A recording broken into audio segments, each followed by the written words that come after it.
नमस्कार, मैं हूं आंचल और आप देख रहे हैं जनतंत्र टीवी का डिजिटल प्लेटफॉर्म। सबसे पहले एक वीडियो आपको दिखाते हैं जो कि बिहार चुनाव से पहले बहुत बड़ा खेल करने जा रहा है। एक नेता हाकुल तो चुनाव के दिन उनका घर से निकले मत ही हो,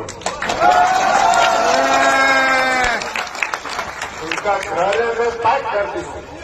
आप बहुत अगर हाथ जोड़तो तो कही हो कि तू चला हमनी के साथ अपन वोट गिरावा और आके घर में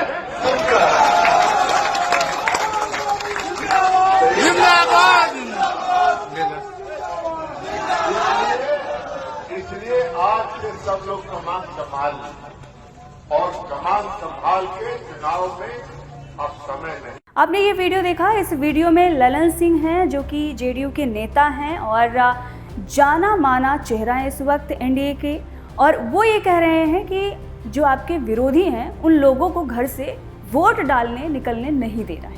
इतना ही नहीं, वो ये भी कहते हैं कि अगर वो कहते हैं कि हमें वोट डालने जाना है तो आप उन्हें अपने साथ लेकर जाइए और वहाँ पर वोट डलवाइए और उसके बाद वापस आइए। अब इस वीडियो को लेकर हंगामा मच गया है। आरजेडी ने इस वीडियो को जारी किया है और उसके बाद कार्रवाई की मांग की है। कहा यह जा रहा है कि चुनाव आयोग को जल्द से जल्द इस पर एक्शन लेना चाहिए। वैसे इस वीडियो की जांच भी की गई है और उसके बाद एफआईआर भी दर्ज कर ली गई है ललन सिंह पर। लेकिन क्या आप इस वीडियो को देखने के बाद बीजेपी और जेडीयू पर सवाल नहीं उठा पा रहे हैं? उस बीजेपी पर जो जंगल राज का दावा करती है, जो ये कहते हैं कि अगर आरजेडी आई तो जंगल राज आएगा, लेकिन यहाँ पर खुद ललन सिंह ये कह रहे हैं कि आपको वोट डालने अपने विरोधियों को नहीं देना है। दैट मीन्स कि कुछ ना कुछ चीज़ें जो हैं वो पर्दे के पीछे चल रही हैं। अब उन्हें उस वक्त आलम नहीं होगा कि वीडियो बन जाएगा, वायरल हो जाएगा और इस पर इतना बड़ा हंगामा खड़ा हो जाएगा, लेकिन ये वीडियो अब हंगामा खड़ा कर चुका है। आरजेडी ने तो हमला बोला ही बोला है। अब जनता भी इस वीडियो को देखने के बाद काफ़ी हैरान है कि वो नेता जो लोकतंत्र की बात करते हैं, जो ये कहते हैं कि जब आरजेडी की सरकार थी, लालटेन की सरकार थी, उस वक्त जंगल राज था बिहार में, लेकिन अब जब इनकी बारी आई है तो वो किस तरह की बातें कर रहे हैं? क्या ये लोकतंत्र का अपमान नहीं है? क्या जनता का अपमान नहीं है? वो जनता जो उसे पूरा अधिकार मिला हुआ है कि अपना वोट डालेगी और उसके बाद सरकार चुनेगी, उसे वोट डालने ही नहीं देना, ये कितना जायज़ है? आप भी इसका फैसला ले सकते हैं। लेकिन मामला इतना ही नहीं है। अनंत सिंह का मामला आपने देखा कितना ज़्यादा छाया हुआ है। हर तरफ अनंत सिंह की चर्चाएं हो रही हैं, टीआरपी में नंबर 1 है। लेकिन अनंत सिंह का जो मामला उसे देखकर लग रहा है कि जो बड़े बड़े मुद्दे हैं बिहार के वो तो धरे रह गए।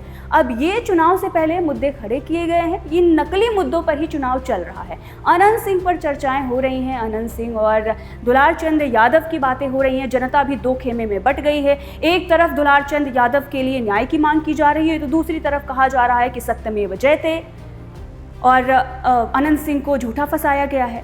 तो इन चीज़ों को देखकर लग रहा है कि चुनाव से पहले ये सारे मुद्दे खड़े किए गए हैं और इसी कड़ी में एक और एफआईआर हो गई है। और ये एफआईआर ना सिर्फ ललन सिंह पर हुई है बल्कि उप मुख्यमंत्री सम्राट चौधरी पर भी हुई है। जी हाँ, इन दोनों पर एफआईआर हो गई है। ये दोनों मोकामा गए थे अनंत सिंह के लिए चुनाव प्रचार करने, वो जेल में हैं और ललन सिंह ने अनंत सिंह के लिए चुनाव प्रचार करते हुए काफ़ी चीज़ें कही हुई हैं। उन्होंने ये कहा कि हर कार्यकर्ता को अनंत सिंह की तरह घर घर जाकर मेहनत करनी चाहिए और वो जेल में है तो हमारी जिम्मेदारी और भी ज़्यादा बढ़ जाती है, हमें और भी ज़्यादा काम करने की ज़रूरत है। तो कहीं ना कहीं ये सारी चीज़ें दिखती हैं कि ये जो बाहुबली शब्द दिया गया है ये सिर्फ और सिर्फ राजनीतिक फ़ायदे के लिए है। वरना जिन्हें हम बाहुबली कह रहे हैं ना, इनका नाम एक ही होना चाहिए और वो होना चाहिए खूंखार अपराधी। राजनीतिक वर्चस्व के वजह से इन्हें बाहुबली कहा जाता है, लेकिन इनकी असलियत यही है कि खूंखार अपराधी हैं और उनको किस तरह से बढ़ा चढ़ा कर दिखाया जा रहा है। जातीय वैमनस्य और ये सारी चीज़ें बिहार चुनाव में खूब नज़र आ रही हैं। तो फिलहाल जो प्रेम दिख रहा है ललन सिंह का, सम्राट चौधरी का अनंत सिंह के लिए, वो भी भारी पड़ता हुआ नज़र आ रहा है और कहा यह जा रहा है कि कोई बड़ा एक्शन इन पर हो सकता है चुनाव से पहले। बहरहाल इस खबर को लेकर आपका क्या कहना है, कमेंट करके ज़रूर बताइए।